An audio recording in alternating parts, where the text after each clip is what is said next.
Gary, si tu peux venir nous rejoindre ici. J'aimerais qu'on regarde quelque chose dont on n'a pas eu le temps de parler quand le président Trump a fait son interview avec Trey Yingst il y a quelques jours.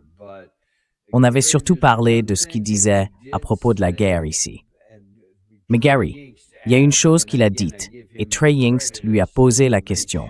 Et franchement, je lui donne du crédit pour ça, même si je le critique souvent.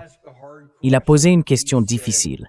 Il a demandé, à propos du premier jour ici, quand on a frappé un groupe de jeunes Iraniens dans cette école, est-ce qu'on a mené une enquête? Et si oui, est-ce qu'on va reconnaître ce qui s'est passé? Oui, tout à fait. Vous savez, on n'en a presque pas parlé. Ça n'a pratiquement pas été diffusé et ça n'a pas fait beaucoup de gros titres. Alors je suis content qu'on en parle ici. Les démocrates ont publié une lettre demandant à votre administration de rendre publics les résultats de l'enquête sur une frappe qui a tué plus de 100 enfants le premier jour de la guerre. Est-ce que vous vous engagez à publier les conclusions de cette enquête? Eh bien, il faudrait que je parle aux généraux qui s'en occupent, parce que ce sont surtout eux qui gèrent ça. Vous savez, je ne pense pas que quelqu'un pourra jamais dire avec certitude ce qui s'est passé là-bas. Il y a des images de ce site qui montrent des fragments qui semblent provenir de missiles Tomahawk américains. Est-ce qu'il est possible qu'une vieille information ou une erreur commise pendant une période très intense du conflit ait conduit à cet incident? C'est vrai, mais il est aussi possible que les images que vous avez aient été générées par une intelligence artificielle. Je sais qu'on attend un rapport définitif, mais je ne pense pas qu'un tel rapport soit vraiment possible. Est-ce que vous le publierez une fois qu'il sera terminé? Je suppose que oui. Enfin, je veux dire, il faut que je demande aux responsables militaires. Il peut y avoir une raison pour laquelle ils ne peuvent pas le faire.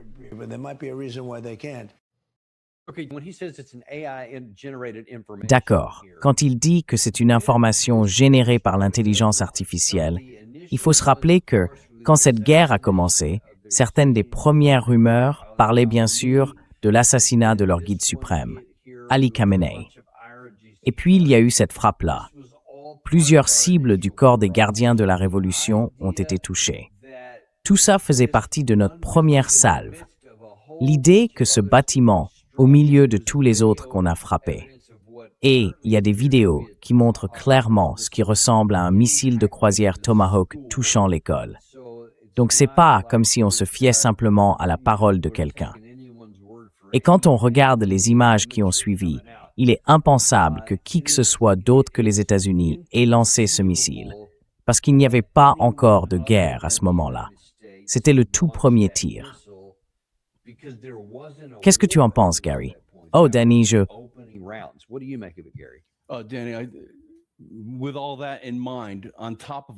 En gardant tout ça en tête, et même en mettant tout le reste de côté, Danny, est-ce qu'il y a quelque chose qui résume vraiment le genre d'homme qu'est Trump, avec ce genre de réaction face à ce qui se passe? Le fait qu'il veuille éviter les faits, non? Il a dit, tu sais, écoutez, si on apporte les faits, est-ce que vous publierez le rapport? Et il n'a même pas voulu s'engager là-dessus. Il a répondu, eh bien, je ne sais pas, on verra ce que dira la communauté du renseignement. Ça montre, c'est déchirant, c'est révoltant, c'est tout ce qu'on ne veut pas voir chez un dirigeant. Tout. Je pense que plus que tout le reste, ça montre le vrai caractère de Trump.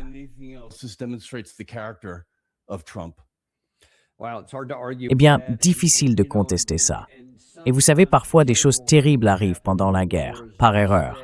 De vieilles données de ciblage, un missile qui dévie. Oui, allez savoir.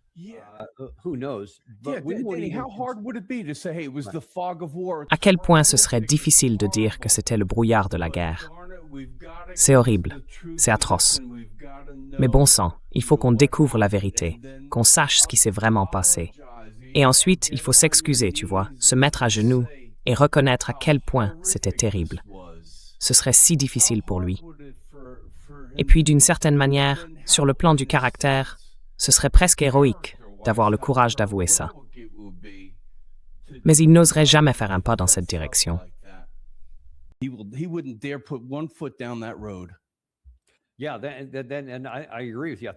Oui, et je suis d'accord avec vous. Je pense que ça en dit long sur le caractère et sur le cœur du président Trump. Parce qu'en plus de refuser toute responsabilité, il n'a aucune empathie humaine. Il ne se soucie pas du tout que des enfants soient tués. Pendant ce temps, on utilise toutes sortes d'attaques contre n'importe qui de notre camp, que ce soit en Israël ou ailleurs. Et on insiste toujours pour dire « les enfants ont été touchés, les personnes âgées ont été touchées, les civils ont été touchés ». On le fait systématiquement quand c'est de notre côté. Mais maintenant, quand c'est de l'autre côté, même si c'était peut-être une erreur de guerre, et j'en doute, je ne sais pas si on le sait vraiment. Peut-être que tout a commencé par une frappe sur une école.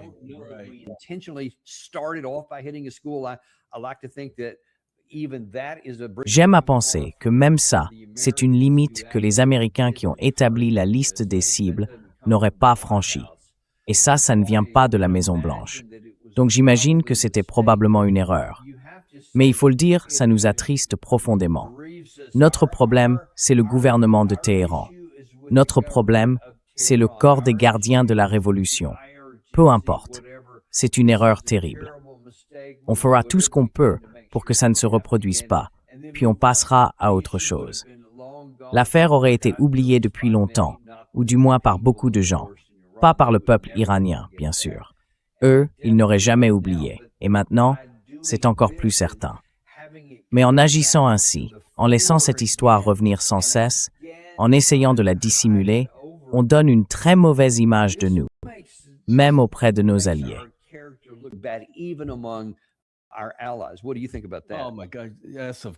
Qu'est-ce que vous en pensez? Oh là là, oui, bien sûr. Mon Dieu, c'est vraiment méprisable.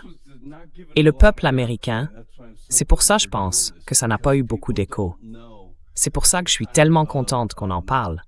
Parce que les gens ne savent pas quel genre d'action discrète il veut mener contre quelque chose qui devrait être exposé en pleine lumière pour que tout le monde sache exactement ce qui se passe. Et on pourrait enfin faire preuve d'un peu d'intégrité. Mais là, il n'y aura absolument aucune intégrité dans cette démarche.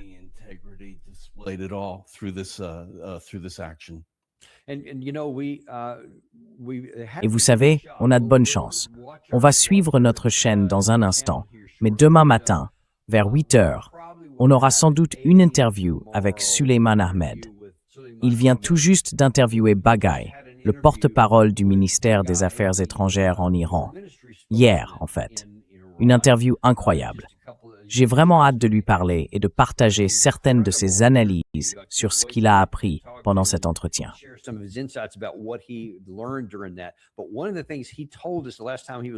Mais l'une des choses qu'il nous avait dites la dernière fois qu'il est venu dans notre émission, c'est que pendant cette cérémonie, les funérailles du guide suprême, qui ont traversé plusieurs villes, il y avait, en plus de tous les drapeaux parlant de vengeance et de résistance, autre chose qui revenait sans cesse. Des photos d'enfants, des échantillons de chaussures, des sacs à dos, pour symboliser la perte, et ainsi de suite. Il disait que tout cela reste encore aujourd'hui très présent dans leurs esprits, que c'est ce qui les anime, ce qui les pousse à ne jamais abandonner. Et je pense qu'on ne reconnaît pas assez à quel point ce genre d'action renforce la détermination de l'adversaire et le rend beaucoup moins enclin à céder sur quoi que ce soit. Oui, tout à fait. Oui. Et écoutez, d'une certaine façon, c'est un 11 septembre pour leur pays. Je suis sûr que c'est comme ça qu'ils le perçoivent. C'est dire à quel point cet acte était grave. Oui, je pense que oui. C'est un peu comme le 11 septembre, Pearl Harbor, ou le souvenir de l'Alamo, ce genre d'événement. Ça réveille tout un peuple, et ça ne disparaît pas. Surtout quand on voit qu'on ne prend même pas la moindre part de responsabilité, parce que sinon, ça donnerait l'impression que c'était vraiment intentionnel. Ils admettent même pas que ça s'est produit. Ils ne disent même pas que c'était un accident. Ils font comme si « Ah non, ça n'est même pas arrivé » ou un truc du genre. C'est l'intelligence artificielle, quoi. Et j'imagine que pour certaines familles, ça a dû être encore plus révoltant. Oui. C'est pas bon du tout. Oh là là, balancer ça comme ça, genre, ah, ça pourrait être de l'IA. Ah bon? Sérieusement? Et t'as sorti ça d'où? Franchement, c'est gênant. Tragiquement gênant. Oui, c'est ça. Et non, ce n'est pas optimiste. C'est le tempérament du type qui décide si on s'enfonce davantage dans une guerre ici, au Moyen-Orient, ou si on se fait entraîner dans une autre en Europe. Pas vraiment rassurant.